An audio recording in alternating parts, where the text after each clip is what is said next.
All right, fire away.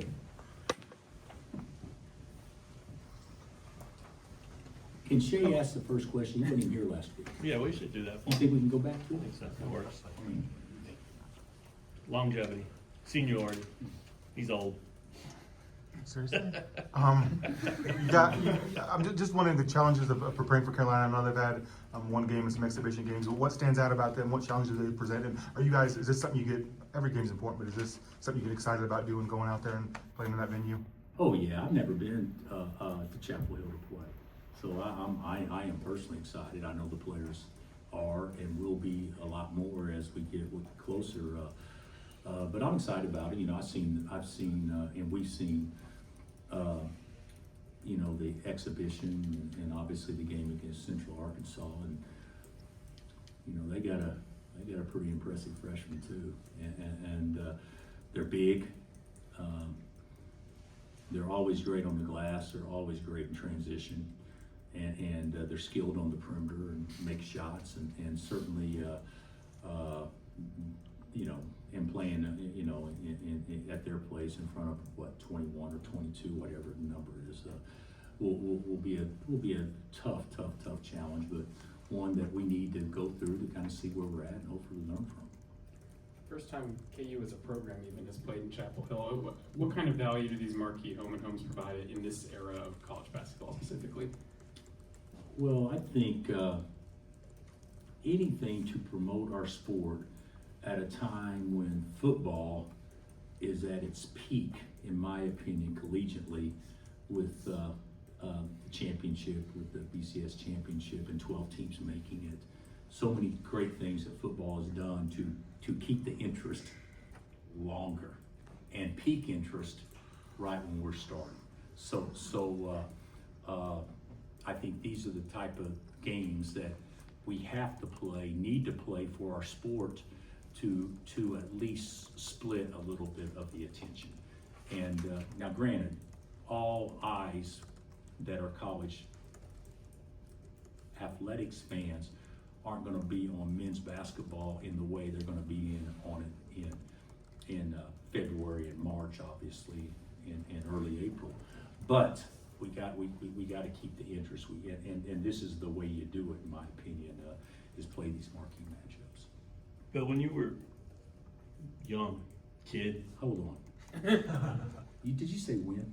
Yeah, well, you're still young. Okay. But you know, Well, you said when. I said a kid. I Okay, said a okay, kid. okay. You know, when you were young though, you spent so much of your life in Kansas, Oklahoma, even Illinois, right? Like when you were a kid growing up, what did you think about Carolina? Did you know the program? Did you know it existed? Personally, I've always kind of studied the sport in a way that's probably a little bit more intent and different than the way most kids my age did. Sure. So I wasn't as aware about Kansas and the history, but I knew that, you know, Coach Smith played at Kansas. I knew that, and you know, I've known there's been times in Carolina where, you know, they've had you know, 10, 11 pros on one team. And I've always been so impressed. I always thought Coach Smith was one of the most innovative, and I think it's thought by everybody, one of the most innovative coaches our sport is known, in that people copied what they did. And then of course, Coach Williams Roy, you know, obviously continued that and actually did a lot of the same things they did at Carolina, at Kansas, at times, even better than the past. And then him going back to Carolina, you know, they won 3. So it's an impressive situation, but it means more to us and to them probably because our programs are so entwined. And do you really is Carolina really Carolina without Kansas? And is Kansas really Kansas without Carolina? And the answer is no. So, I mean, you can debate that, but that's a fact. Sure. So I do think it brings more attention to this matchup. What was it? I mean, you know, no internet, games weren't on your phone, games weren't on TV. Was it as easy to get a feel for what North Carolina basketball was when you were, you know, in college even? You know, what was it? Indiana and Carolina in the national championship game in '81, Yeah. was it? Al Wood, if I'm not mistaken. And certainly, you know, the team that they had that won it in '82. No, was it Carolina and Isaiah won it? Didn't they beat Carolina in the finals, I think? And then the year that they won it when Michael and 83. Or no, 82, and James and Right. Sam and all that stuff was on that team. I watched that, studied it in large part because that was my era when I was in college. Mhm. So it's been pretty impressive. You know, as good as Carolina's been over time, when you're that good year in and year out over time, you know, they were one of the 5 favorites to win a national championship most every year. And we know as well as anybody that there's a lot of good fortune that goes into actually winning that last game and advancing. But the consistency that they've shown over time to me is, you know, there's obviously a lot of great programs out there, but when you talk about blue bloods and you're talking about, you know, Kentucky and Carolina, Duke, Kansas, Indiana, you know, you're talking about the winningest programs ever. St. John's, certainly, you know, nobody can claim more history to our sport than what this aforementioned schools I just talked about. Does that resonate with your guys? What No. do your players think going into this one? Well, they'll be excited to play, Mhm. and they'll think Carolina, but they're not going to think Carolina the way I think Carolina. When I think Carolina, I'm thinking historical. Right. They're going to think Carolina as in this team or Caleb this Wilson, movement. yeah. So, Do you look back much at last year's game at all, or is that too far in the past to think much about it? I've watched it.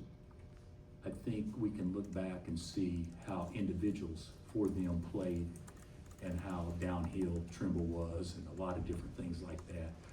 But the reality of it is they have a different team. We have a different team. So I doubt the way they try to play against us it may be consistent in theory, but personnel and tweaking, I don't think they'll look like the same team that they had last year, just like I don't think we will either. You talked about wanting your guys to play to their size in the front court. How important is that going to be against this Carolina team? Well, I think it's going to be very important. Caleb's probably off to as good a start as any freshman in the country.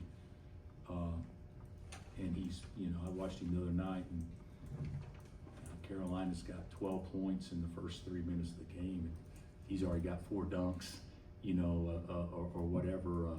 It's impressive. And obviously their post guy, you know, he played well against us last year, you know, at Arizona, and in the Big 12 tournament game especially, and made some key plays, and then, you know, they got transfers and they're new, and I would think Hubert, I can't speak for Hubert, but I would think there's an element of excitement in their camp just because it is new and fresh and exciting. And I think that's kind of what we have too.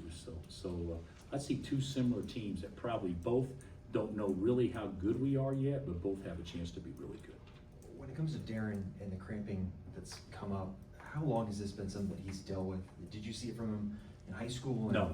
How concerning is It's, that? it's concerning because, you know, we're not going to be near as effective in playing, you know, 16 minutes a game, you know, but it's something that we don't anticipate being anything that lasts. But, you know, we're taking it serious and feel like that we're in better shape than we were obviously a week ago. Just to go off that, obviously Friday could be a game where he might need to play extended minutes. Is he feeling any better? Might need to play what? Maybe more minutes than. Yeah. I mean, I think he's averaged 23. Yeah, but there's not real minutes. Right. He played 14 minutes against Louisville and played 16 minutes the other night because second half, you know, he wasn't effective coming out. So to your point, extended minutes would be more than that. I'm seeing as extended minutes being in that 32 to 35 range. Yeah. And with Cole, obviously I know his shot's not falling right now, but he's rebounding and keeping balls alive. Do you like what you've seen with him? I mean, do you worry about him maybe forcing things, or is he not maybe there yet? I like his aggressiveness. I love him as a player. I think he's, tries really hard. He competes. He wants to get better. The ball's not going in the hole like it was earlier, in large part because I think he's too amped up and too excited, and he probably needs to,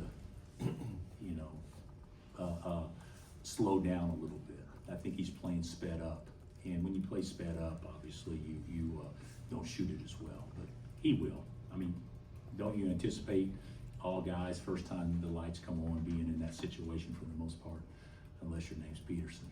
So. Was he able to go today, and is he frustrated at all? Yeah, Darren practiced today. I didn't sense frustration on his face or anything, but yes, he practiced today. And last night too. So it's looking a lot better since the game. As far as him being out there, well, he was out there in the game. I can't predict what's going to happen after he goes extended period of time or whatnot. But he's been out there, so haven't seen any issues. What do you think of them adding an international player this week? Yeah, I don't know the exact reasons for that. It was NCAA eligible, but Carolina had to clear him. Was that? Am I right on that? But he's an impressive guy. He comes in right off the bat and he doesn't hesitate. He's pulling it from deep, and obviously he's a guy that can stretch it and also very skilled. So that'll certainly make their team better. When Roy was their coach, did you guys ever discuss a home and home? No. I don't know that would have been the right thing to do anyway. It would suck for him, and it would suck for me. So if that's the case, then probably not a great combination. It's not but I do think it's different with Hubert, and I think the fact that we met up a couple of years ago in a big game, I think adds to it a little bit, because that was a coin flip game, as everybody knows, and so that it certainly maybe adds to the intrigue of the game. Could you envision continuing more home and homes with them? I would love to. We've talked about that. I think that would be great, but it's also got to fit for them. How many games is the Big 12 going to play in league next year? I know our league, but I don't know how many the ACC plays. And you have all the other games, and you got the players there, and you got so many different things going on that the true home and homes are important for our sport. But you can't play them all. You can't play many of them if, in fact, your schedule is playing 7, let's say, games already, that only leaves you, 6 games, let's say, to actually schedule on your own. The players there, we're scheduling for 4 games next year. And you got the champions, and you got the other things going on, and you got the Missouri series, and, Connecticut returning. And I mean, there's so many different things going on that it kind of limits you, but this would be one that I would love for this to continue regardless of our scheduling situation. And is there one, now that you're going to get to go to the Smith Center, is there one arena besides that you're dying to go to? Dying may be a stretch. We don't say the word dying anymore around. I think we haven't been to Cameron.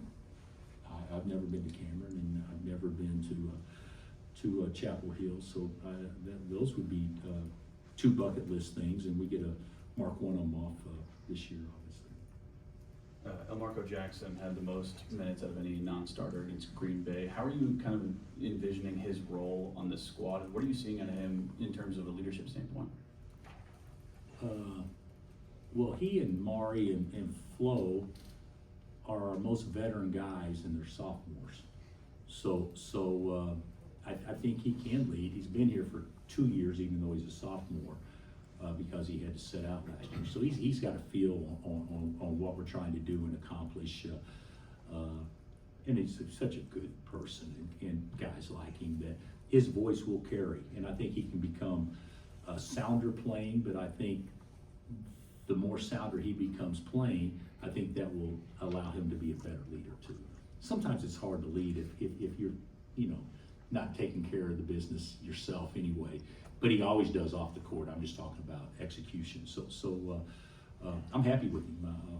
Right now, I see him as the first guard off the bench, and I see him, whoever's playing the best stays in the game. So basically a six-starter type guy. I think you mentioned it the other night with the freshmen around the country, obviously 2 in this game, a bunch in the league. Is it a cycle thing, or is there something to it? Are you seeing any rhyme or reason to why this freshman class is so powerful? First of all, I read something the other day. It may be the best freshman class ever. Yeah. Do you guys see the same thing? I mean, people, I don't know if that's true, but it's really strong. I also wondered this, and I haven't thought this through, but with the portal and the circulation and all the things, and the guys, obviously, going pro as early as they possibly can, the most talented kids in every class will be your freshmen, the most talented kids.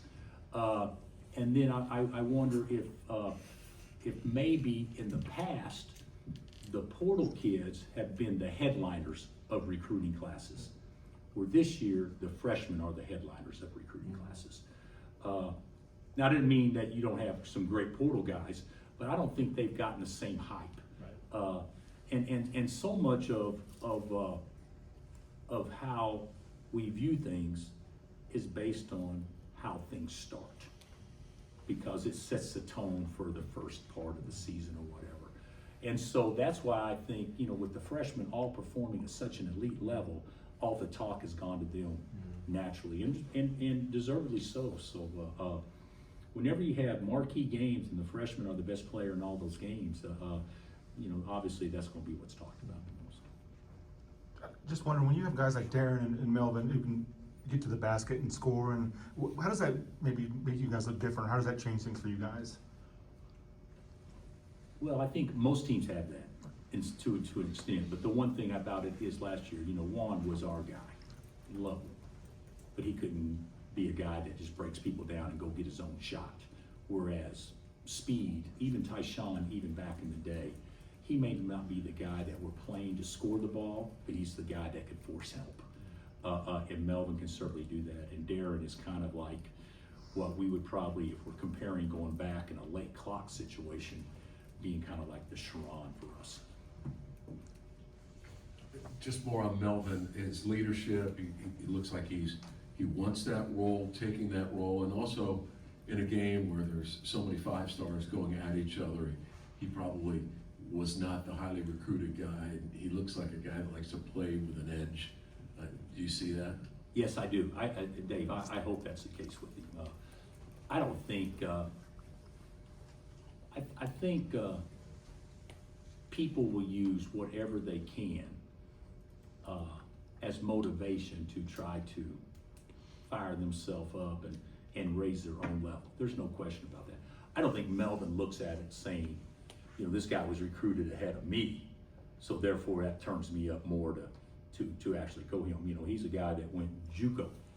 Out of high school. It wasn't like he was the 25th guy on a 24-man McDonald's roster. So I don't see it maybe to the extent that the way you described it, but I do see it at the extent of I can play with anybody. And he has been all those things that you just mentioned. He's been a good leader for us, but he also can do a lot of things to become. He's a good leader verbally. He can also do some things more by example too, as far as execution out there. All right, thanks, Coach. Thanks, Coach. All right, guys.